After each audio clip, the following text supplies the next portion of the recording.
Hello and welcome to the Executive Encore. I am Anna Wilds, and I have important information to share with you so you can have the time freedom and the money freedom you want and deserve. We're going to cover 3 powerful strategies for your next career. And your gift for attending today is this book. It is an excellent resource for people who want to be entrepreneurs, Solving the Problem of Owning a Franchise. This book is written by Dr. Robert Needham. He is both a JD and a PhD, and I want you to have this book as a thank you for joining us today. I'd like to start off by sharing my business story. I'm sure many of you have had rewarding and successful careers. Before I became a business owner, I really couldn't say that about myself. I went to a good business school. I had an MBA. I had worked for the Fortune 500, but it wasn't great. I experienced firsthand corporate politics, favoritism, office gossip, and that kind of thing. It was frustrating. I was unchallenged. My soul was slowly sucked out of me going to work every day, and I absolutely dreaded going to work.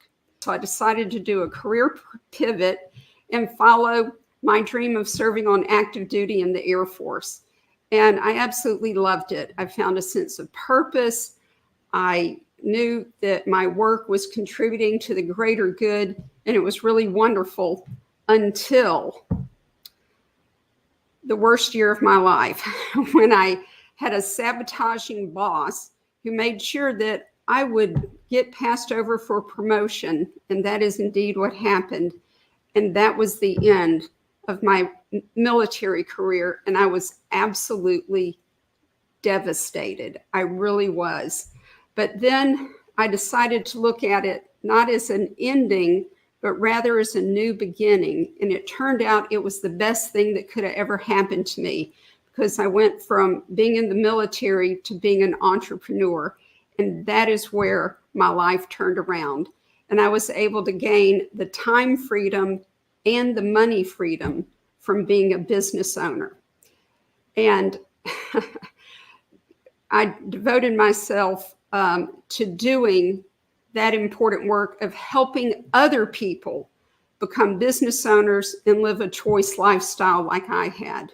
And so for the last 20 years, I have devoted myself to pursuing my passion of helping people live lives they love living with the time freedom and the money freedom they want and deserve by being business owners. We're going to discuss 3 comprehensive strategies for an encore. I'm going to share with you 3 case studies of people that I've worked with over the years. I think you'll really resonate with their stories. Then we're going to bust some common myths people have about franchises. And then we're going to start doing some strategic planning for your future. And I'm going to share some of the key strategic insights that I've gained over my 20 years as a franchise advisor. And then we'll focus on developing a personalized action plan for you to move towards the life you love living in your Executive Encore. And then lastly, I'll share with you the next step to move forward. People who found my services helpful typically fall into one or more of the following categories. The first are people who are looking for an exit strategy from the corporate world. They're usually frustrated with where they are in their career. There are also people who just want to make a career change or make a career pivot. People also who are looking for a bridge to retirement, to cash flow them either to and or through retirement, also find my services very helpful. And lastly are people who are looking for an investment strategy. They're looking to diversify their assets, have another income stream, and they see owning a business is a good way to do that. I'm really excited to share with you 3 different people that I've worked with. Let me begin with Drayton. Drayton was the CEO of an industry that ended up being offshore, the entire industry. So there were no really jobs available for him. He was about 50 years old. He was a globetrotter. He said he missed more birthdays, anniversaries, performances, and games than he cared to count. But he took the bull by the horns. He decided to transfer from executive to entrepreneur. And what was the business that he went with? Well, he picked an IT services franchise. Now, I want you to know, Drayton did not have an IT services background at all. He used a computer for email. He used his smartphone to text and make phone calls, and that was kind of it. The reason I want to share with you about Drayton is the big takeaway is to focus on the role of the owner in any franchise you may select. That's the key to finding the right franchise for you. So what was the role of the owner of this IT services franchise? Well, it was for the owner to network in the business community and build and nurture relationships with business owners or decision-making executives at companies. Well, Drayton's superpower was people. He loved to talk to people, meet people, engage with people, and be out and about and involved in his community. That is why this IT services franchise was just such a perfect fit for him. And Drayton, as the business owner, he hired the technicians with the technical expertise that delivered the service to the customers.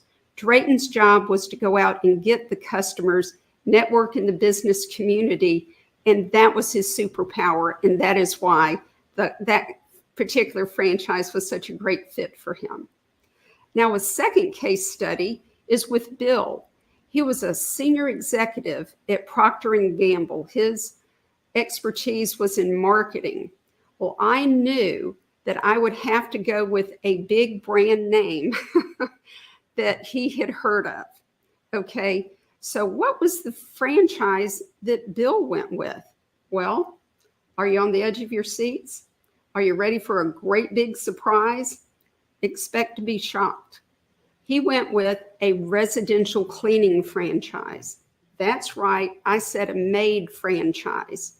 Now, why in the world was that a great fit for Bill? Well, I'll tell you why. Bill had a handsome salary that he wanted to replace. So let's discuss the characteristics of a residential cleaning franchise. One, it's a repeat business. Customers use the service every 1, 2, or 4 weeks. They paid cash. This is not something you can order over Amazon. This is not something that can be obsoleted by technology. This is a service that people want and need, and especially post-COVID. Do you think the need and the demand for cleaning has gone down? No, it will continue to go up, and especially as people continue to put so much value on their time. Home cleaning has actually become a necessity, not a luxury. So when you have a customer and they're paying you cash every week or every 2 weeks or every month, you plug that into your spreadsheet and you can figure out your cash flow every week, every month, every year. It was almost like an annuity to Bill. That's how he viewed it.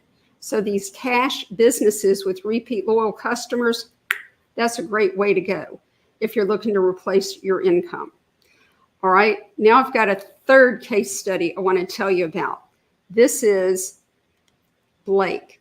He works at Microsoft and he wanted to continue working at Microsoft. So he wanted a side hustle business. These are the most popular franchises. I call them manage the manager. So a full-time manager runs the business and the daily operations for the owner. The owner does not have to physically be there on a daily basis. The vast majority of franchises are owner-operator. That's what Drayton and Bill had. Those were full-time commitments. But Blake was only looking for franchise opportunities that had a part-time commitment because he already had a full-time job and was going to keep it. So there's certain franchises that lend themselves beautifully to manage the manager. Think hair salons, fitness studios, nail salons, beauty studios, those sorts of things.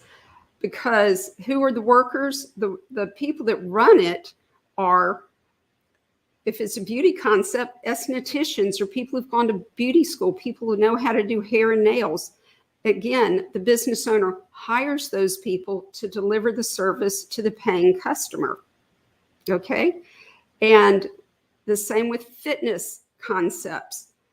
Personal trainers, this is their careers. They've gotten their certifications in this field, just like the technology people who get technical certifications. This is what they want to do for a living. So Blake went with a fitness studio, and it was a perfect fit for him because he was experienced hiring and managing people in his job at Microsoft. And so all three of these gentlemen worked on their businesses, leveraging their leadership, management, people, and business skills. None of them worked in the business. Drayton didn't work on computers. Bill did not push a vacuum or clean bathrooms. And Blake did not teach any fitness classes. Okay? The first one is franchises is nothing but fast food. Well, I just gave you 3 examples, and they had nothing to do with food. Fast food only accounts for, big drum roll here, 26% of all franchises. That's it. There are approximately 4,500 different franchises, and fast food is just 26%. All right, another common myth is that you need tons of money to own a franchise. Well, that is just not the case. In a couple of slides, you're going to see, I'm going to give you some minimum financial requirements, but that is absolutely not the case. Third is that you're buying yourself a job. Well, you can buy yourself a job if you want with a franchise. There are plenty of franchises where you do just that, but you don't have to. You can work on your business, like the 3 gentlemen in the slide before. They were in a management role, a supervisory role. They weren't involved in the daily operations. They were working on their business, not in the business. They had the role of a business owner. They executed their business plan, their marketing plan, ran their businesses by the numbers, and then led their teams and held them accountable for reaching their KPIs and their goals. And related to this is that you're tied to the business. You can't ever go on vacation. You work nights and weekends and that sort of thing.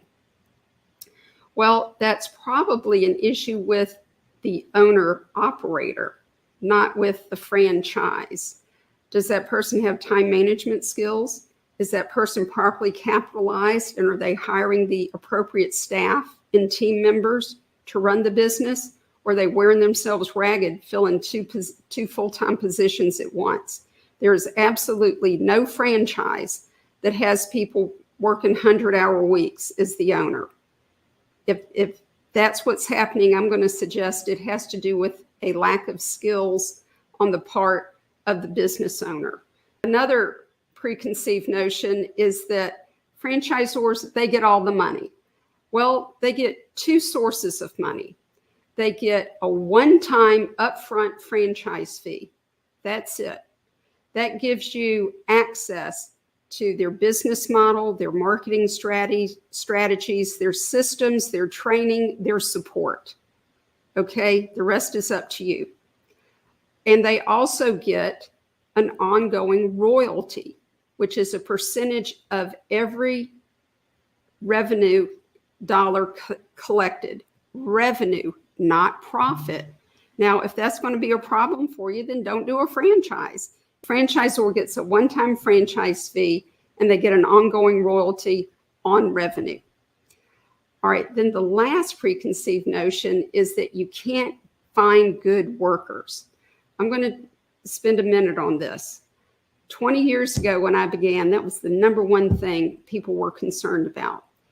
10 years ago, that was the number one thing people were concerned about. And of course, during COVID, that was an issue. But now we're past COVID. People are still saying that. And I've got a prediction. In 10 years, that's still going to be the number one concern of any business owner. And 20 years from now is going to be the concern of any business owner. It's human nature, okay, for there to be some turnover. Now, here's the thing. You as the owner it's important to present your place and run your place and develop a culture so that you're a place of choice to work, and giving your employees how you treat them. You know how you feel as an employee. You probably don't like how you've been treated by some of your bosses. So you know what not to do. You know that expression, do unto others, treat them how you want to be treated, right? That helps. Do you treat your employees as important as your customers? Do you give them the training they need, the equipment they need, the support that they need to do their job and do it well and to thrive? All right, now there are 3 franchise strategies I'm interested in sharing with you. The first I've mentioned is owner-operator. This is absolutely a full-time commitment. You do this as your career, as an entrepreneur. No other job, all right? Then the most popular that I work with, which is it's a small percentage of all franchise opportunities, but it's my area of expertise, is manage the manager. You may have seen this called part-time or semi-absentee ownership, but it's manage the manager. It can be either full or part-time.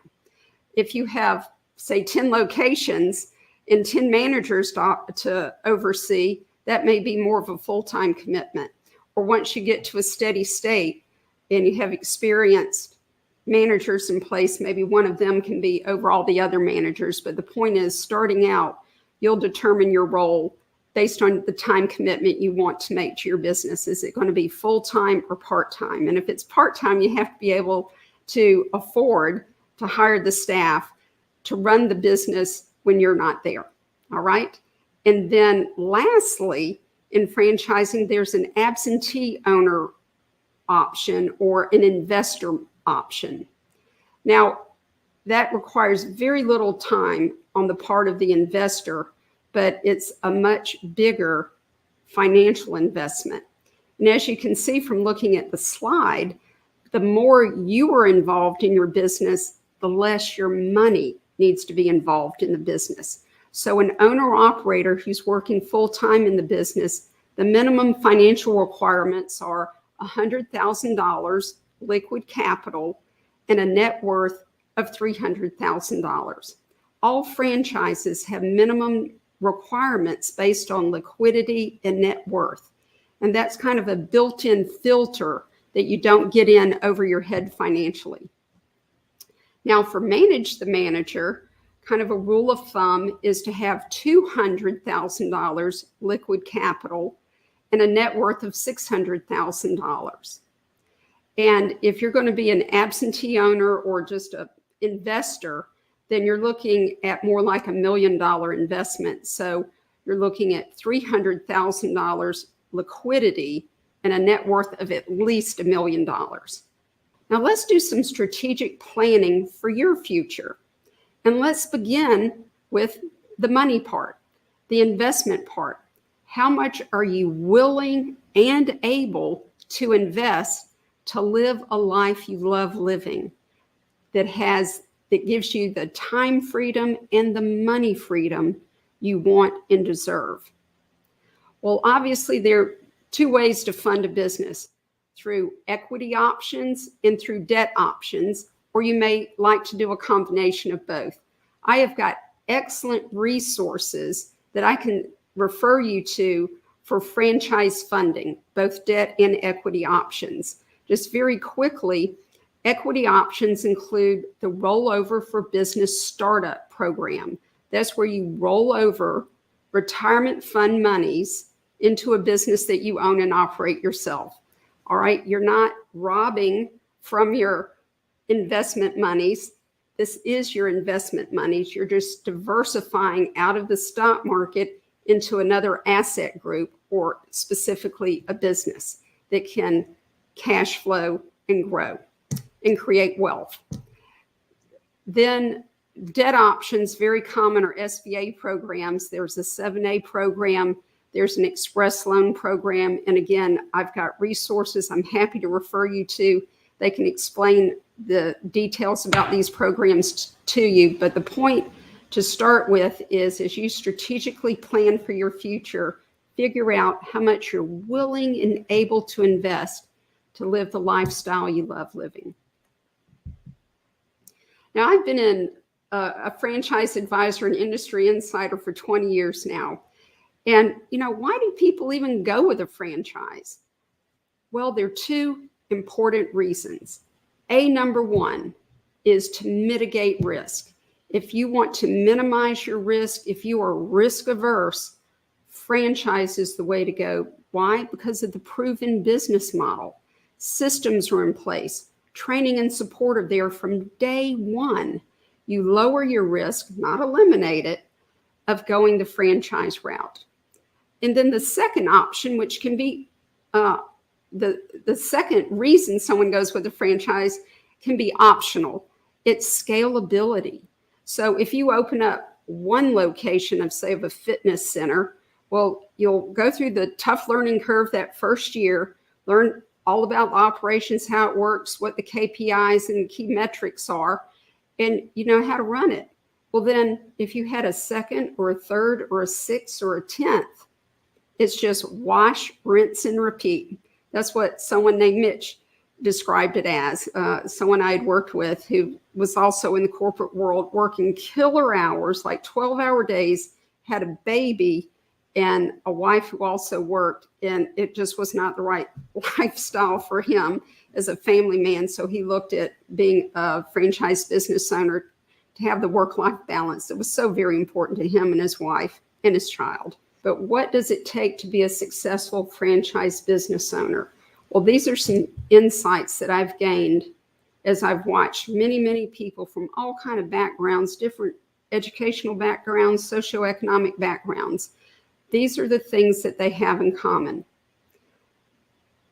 And the things that are in bold are especially important. So I'll mention those to you. Your perception of risk and security. No one's going to change that. We can't dangle a franchise in front of you and convince you that going the franchise route is less risky than maybe sticking with your steady job. That is something you have to decide on your own.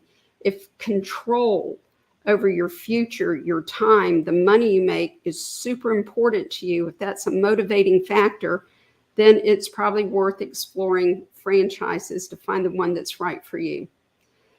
I've never seen anybody move forward with a franchise who wasn't driven by that need for control and independence and freedom and flexibility.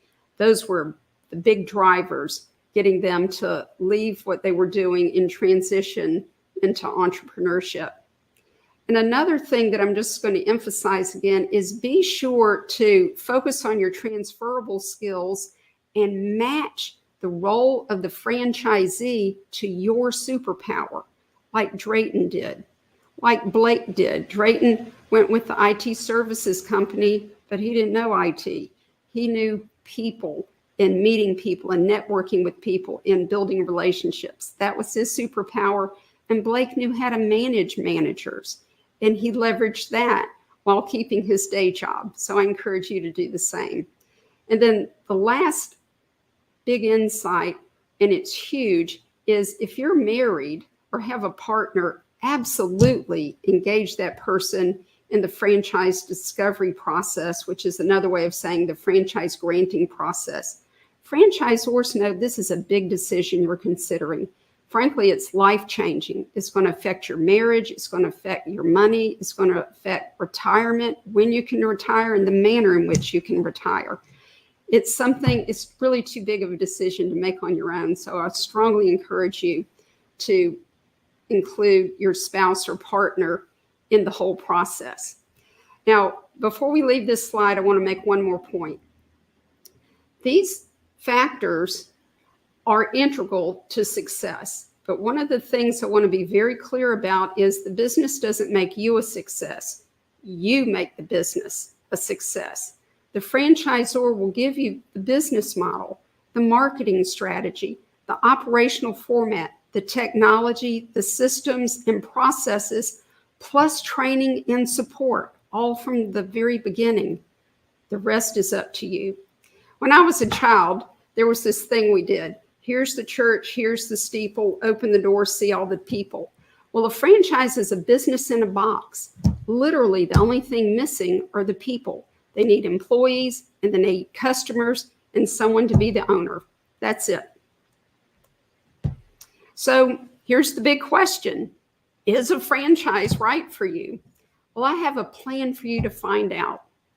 And this is how it would begin. The very first thing we would do would be to build your business model based on your preferences as a business owner. And we would take factors like the hours you want to work into consideration. Is this going to be a full-time or a part-time venture for you? Who do you want your customers to be? Who do you want your employees to be? What role do you want to play in the business? What are your transferable skills? And important considerations like that. So once we build your business model, well, then I know what to look for because we've just built a template, and I can go off and do extensive research on franchises and then come back with recommendations that fit your model. So as we close, I want you to know that I would love for you to live a life you love living. I want you to have the time freedom and the money freedom you want and deserve. If you are ready to explore if a franchise can take you from executive to entrepreneur, go to this link on the screen to schedule a confidential strategic session with me. I'll read that to you. It's growthelevationgroup.com/meet Anna Wilds. So again, that's growthelevationgroup.com/meet Anna Wilds. I'd love to meet you. I'd love to hear your story. I'd love to answer your questions, and I especially would love to help you find the right business for you. And I definitely encourage you to visit my website. It is chock full of free resources on entrepreneurship, franchises, their videos, frequently asked questions, a world of information for you. I've got an especially good under the resources tab, great information on franchise funding. So go check that out as well. Let's continue this conversation, okay? I'm passionate about helping you have the time and money freedom that you want. Now go again to growthelevationgroup.com/meet Anna Wilds. Give yourself the gift you dream about. I'm Anna Wilds, franchise advisor and your #1 cheerleader. Thank you for joining me.